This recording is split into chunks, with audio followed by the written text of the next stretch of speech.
หิมพาเจ็ดดินสายหันซอกดินเบื่อใหญ่คนก็อันเสอเฮ็ดสังหมอเอามือนั้นสู้เฮาเก้าเล่นเก้าหยอกห้าดอกเตออกลายจึงหือนอบ่วนจอมเยาเจิกป้อมหลีก็ตื้อซอกดินจ้องว่าเป็นฝรั่งสายเปียมทางฝรั่งที่ก้อยคนไตปีย้อนสู้อยู่ย้อนเปอยิ่งเอามานผู้อยู่ยิ่งน้องเมื่อสานใจปีก้นผ่านจังตานกว่าลา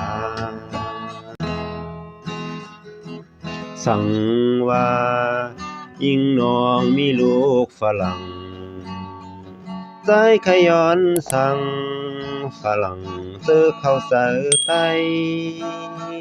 อย่าอื่นไต้หายไต้ตายมานำหน้าเยาไข่หมอกย้อนละสู่เศร้าไฟเกตใต้ใน